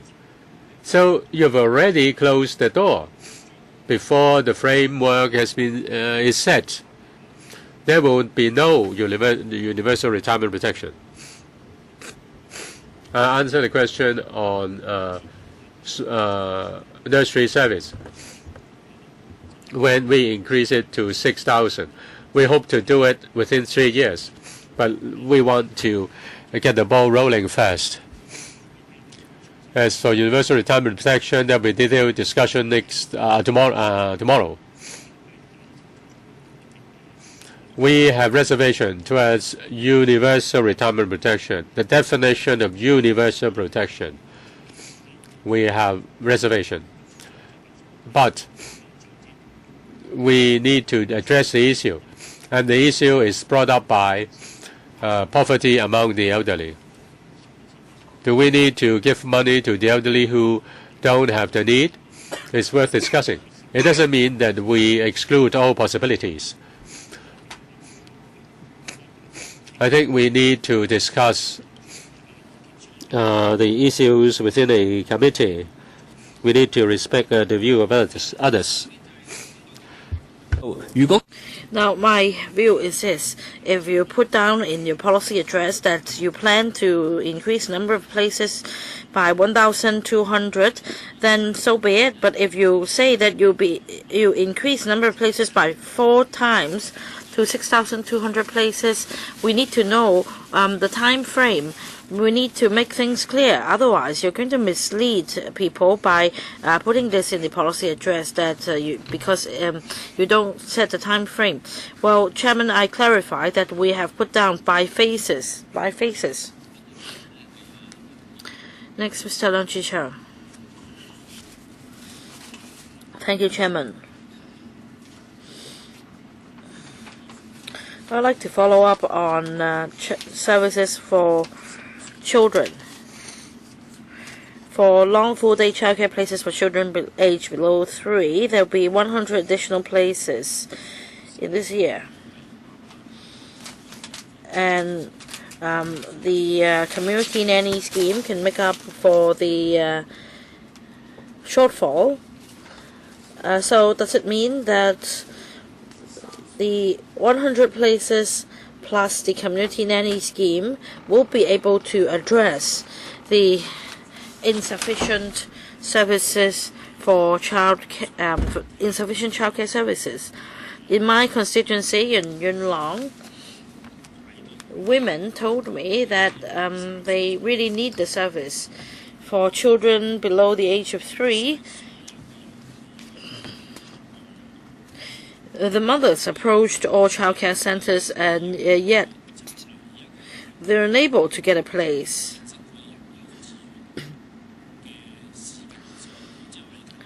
And they need to wait for a whole year when they can formally be admitted in kindergartens. Of course, community nannies may include grandparents, but I think, Secretary, you mustn't dodge the problem. I understand this is difficult, but can you increase more resources? My other questions is therefore this. For the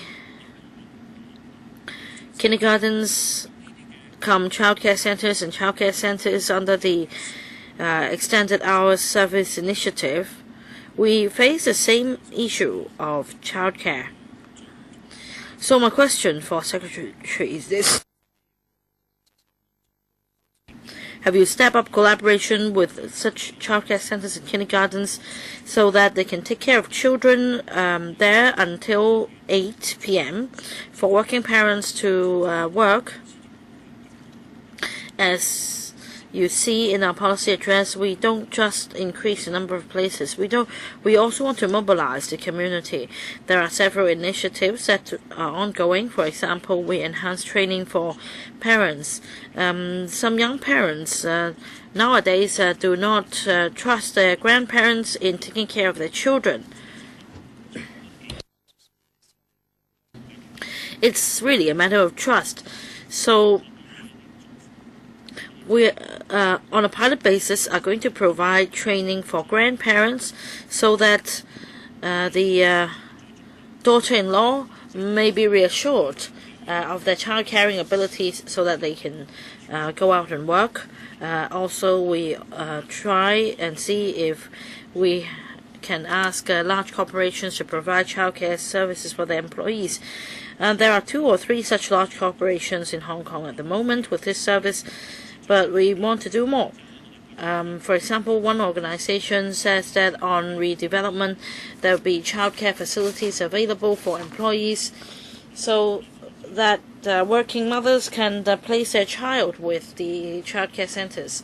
Thirdly, for the Cheung Kwan O complex in future, we already plan for such facilities so that our employees can also bring their children to work. Of course, we need short, medium, and long-term measures to combat the problem.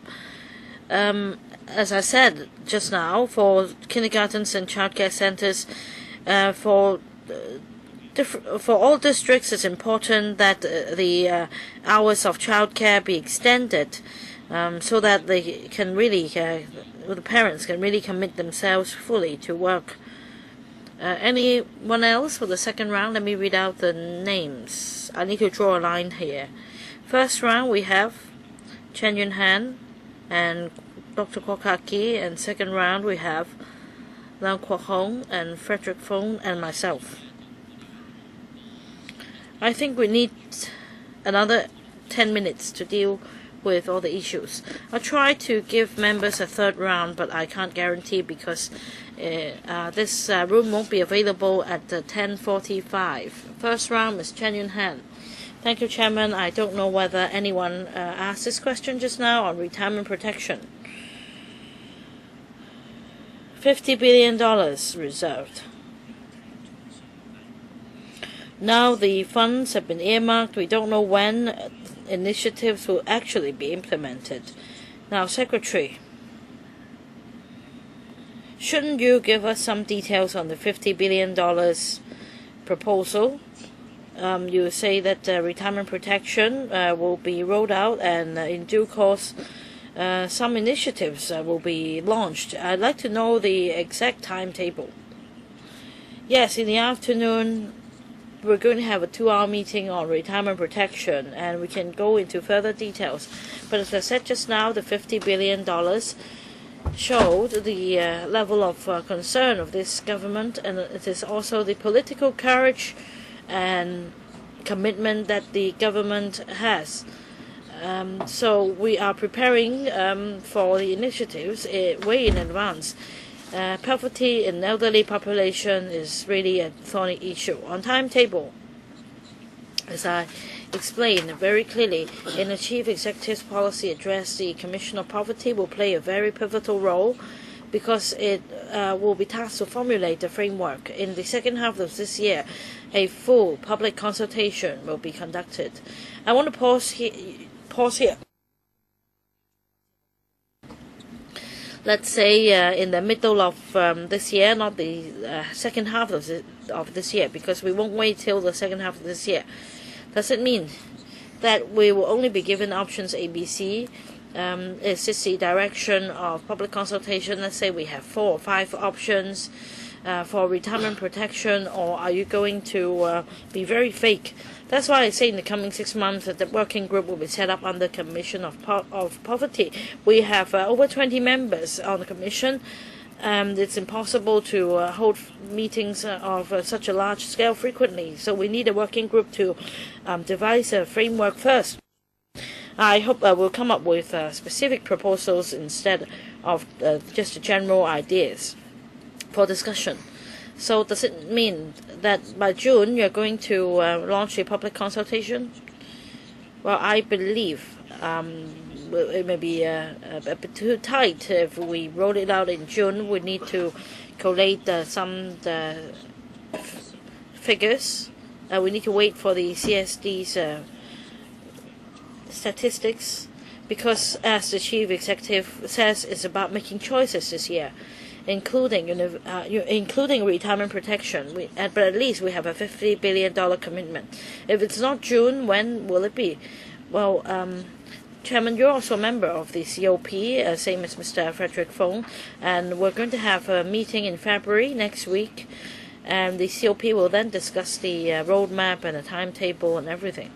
Well, Chairman, I am not satisfied with your answer, because this issue has been under consideration for such a long time. By June, you should come up with specific proposals. Well, it should be rolled out in June. Otherwise, if it's too late, I don't know what we can do. So, Secretary, please work with us. Try to launch the consultation in June, if possible, instead of waiting until after our summer recess. Otherwise, it will just be will just be dragging our feet again. No, definitely, we will not drag our feet. We will put forward our proposal for discussion once it matures. I think we should let Secretary think overnight. Dr. Kokaki. Chairman, we are very serious, but let's not be so serious.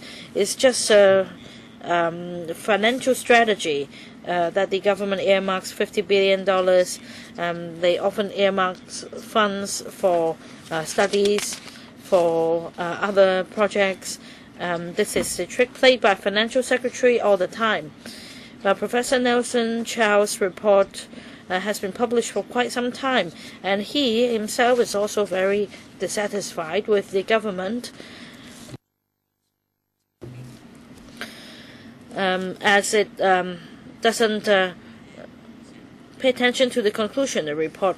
I have a few questions to ask. First, on manpower. For PTs, the turnover rate and the vacancy rate could be as high as 30%, same as occupational therapists and nurses. And there will be 14 courses for enrolled nurse. But as we understand, very soon the enrolled nurses, if young, will move on to other posts. So, does the government have any strategy in recruiting experienced nurses? Because they have the experience and their turnover rate will be lower. Otherwise, the government won't be able to resolve the problem. The third problem has to do with preschool rehabilitation for ASEAN students. You can not meet the demand. There are many such children idling away in kindergartens. If you don't increase your service level, it will be futile. And you need to work with the Education Bureau. But as we understand, if we rely on Secretary for Education, you won't get anything done. So, what will the Labour and Welfare Bureau do to help these children before they enter primary schools? Now, on para 49, on the turnover rate of enrolled nurses, the turnover rate is not very high. Many of them, about 90% of them, joined the welfare sector. Because we require them to work in the sector for 2 years. But Secretary, after 2 years, many of them moved on from the sector. In fact, during the undertaking period of 2 years, we have a 90% rate. I'm not criticizing the 90%, but On software, we have an interdepartmental group with support from the Food and Health Bureau on overall planning, and we strive for more resources to enhance, say, university training, and at different levels, physiotherapists, occupational therapists, we also look into those. And we also have a navigation scheme to recruit young people to join the care services sector. And in the near future, there will be some 1,000 youths joining the sector. We need to train manpower. We understand that we are having a serious manpower shortage at the moment. On preschool rehabilitation services for SEN students, yes, we are very concerned about that as well. We are regularizing the CCF initiative so that some 3,000 school children can get the services in the private sector subsidized by the government. But the subsidy is limited. We're talking about $600 to $800 per hour, and many can't get the services they need. We don't have much time left. We still have a number of members waiting in line. Next, Mr. Tam Yu-jung. Chairman, I'd like to talk about retirement protection.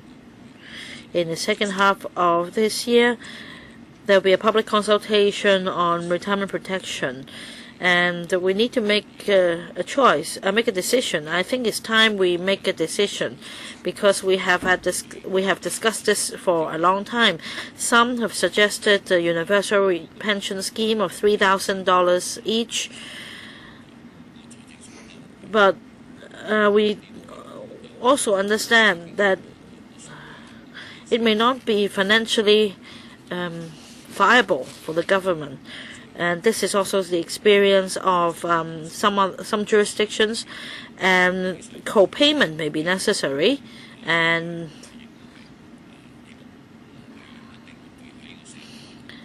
we may not easily forge consensus in the community if we ask for co-payment.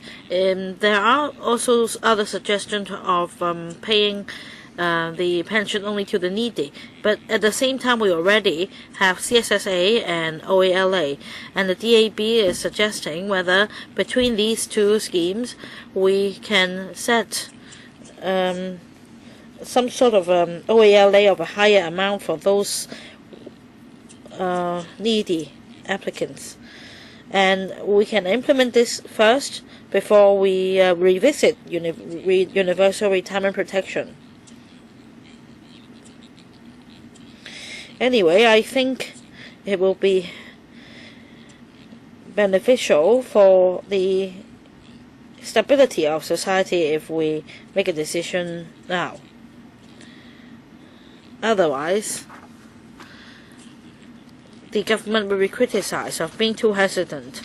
I also hope that we can reach a decision in this year, and the $50 billion earmarked is a sign of the government's determination. Of course, it cannot address all the problems, but it shows the public that the government is minded to implement this. It's just a matter of how. Well, we will certainly do our best in the consultation. At the end of the day, we have to make a decision. Mr. Leung Ko-hong, your second round. You care for your elderly and extend your care to caring for our other elderly, and you care for your young children, you extend that care to other young children. Now you give dental care to the elderly only for those 80 or above. And you are unable to care for the children 0 to 3 years old. That's ridiculous.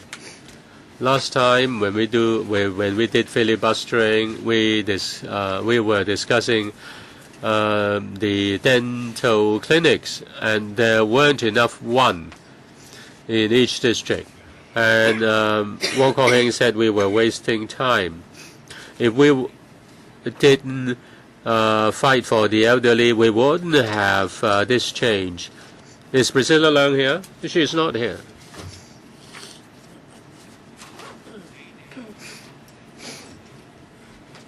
You say the Commission on Poverty will drop a framework. I find that ridiculous. Now, concerning universal retirement protection, Tam Yu Chung said that it's time for decision.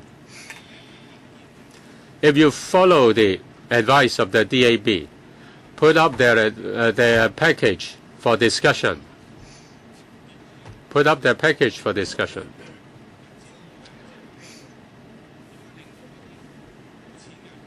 How you can help those who don't have the means to survive. Well, let me say, I trust you this time. I don't trust Nelson Chow again. Okay? Don't make use of him. Put up a package. And then the package is to be discussed by the Commission on Poverty. And then you have the discussion. Now, if you have a package, then just put it up here. And let us discuss it. What's the point of getting $50 billion? The $50 billion are not seed money. And they will take it back. The government is just a scoundrel. Now you say you earmark $50 billion.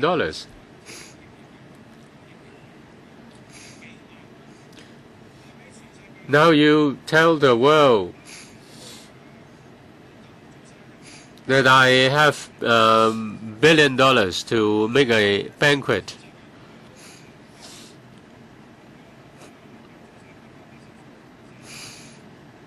But only when he is 100 years old or 80 years old. That's really mean. And people will slap you in the face if you say, I will put up a banquet for my father if he still lives when he is 80.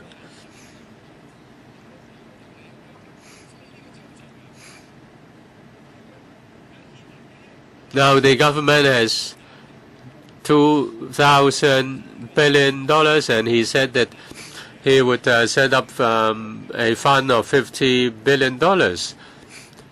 I think that's really meaningless.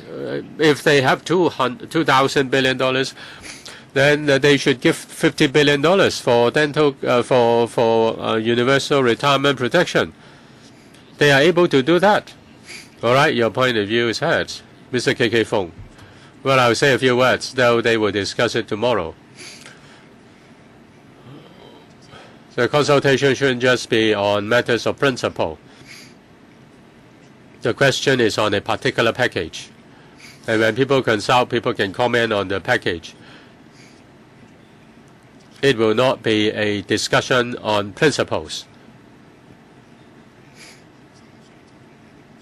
We have been fighting for that for 30 years. We started fighting for that when I was 30. Well, that's really hard to bear with if you are still discussing principles. Now, for the waiting time for RCHE places, you say you can't do it because people want to choose a particular district. But that's the same for public housing. You have first choice, second choice, third choice. You can choose a district. There's no difference.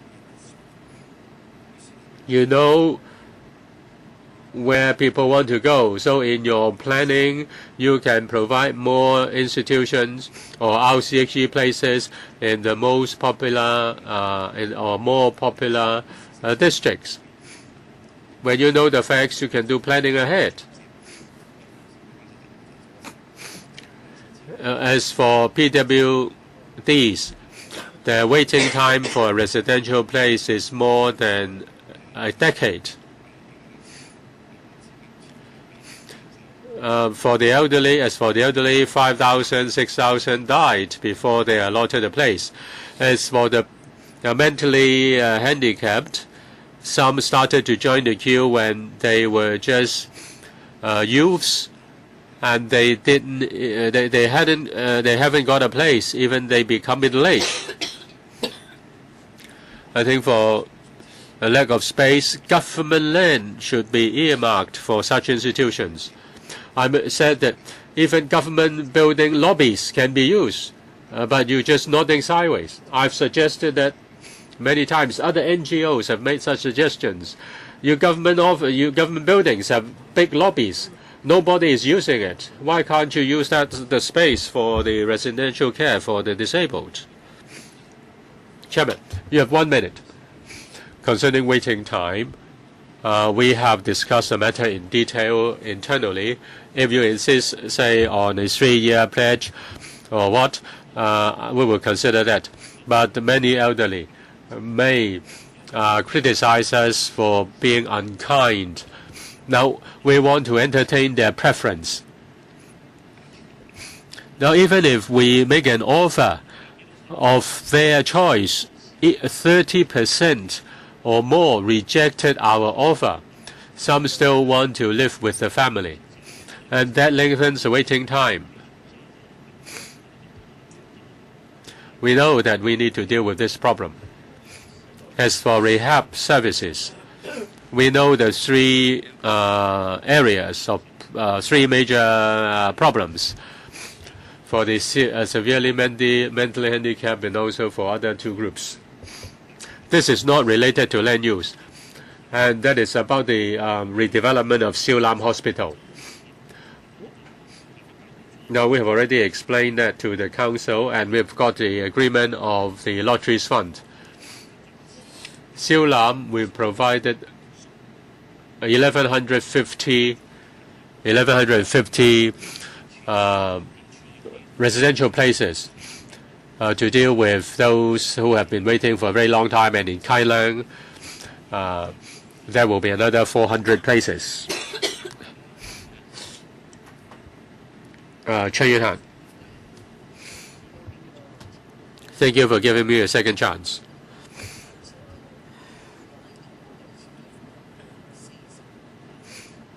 That's about 450,000 women who have yet to join the labor force. The administration is not able to address the problem. In fact, we've made a lot of suggestions. I have made a suggestion to the administration.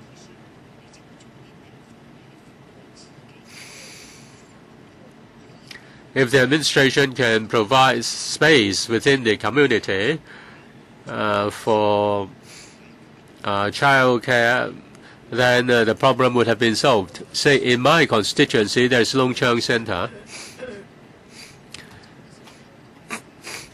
The restaurant was closed down. Those who worked for the restaurant, could find other work to do. Now, there is a lot of power within the community. If childcare can be provided in the neighborhood, then the women can go out to work. 好耐啲意見好簡單喎，嚟房住下。Now, there are vacant units in the housing estates. You should let the NGOs run nurseries there. Why can't you do it? Is it a matter of whether doing it or not? Now, you can see in our paper, in the post address, we're working on all fronts to liberate the women so that they can join the labor force. Not 450,000, more than 500,000. Caring for the elderly, care for the children, child care services, elderly care services are important in respect of liberating women. You need to think out the box. Say in Wong Tai Sin, if you allow local groups to help the elderly and to set up a child care center, that will be a good measure. I don't oppose to your piecemeal measures. Why can't you allow the community groups to organize that? Its welfare belongs to the SWD, but the housing estate units belong to the housing department. Mr. Chang, you are a senior official, an experienced official. You can make your proposal at the morning prayer meetings. If you just repeat your words, then we're fed up with it. I thank Ms. Chan for her view, and we'll carefully consider your suggestion. Let's look at Wong Tai Sin specifically. I'm happy to do it.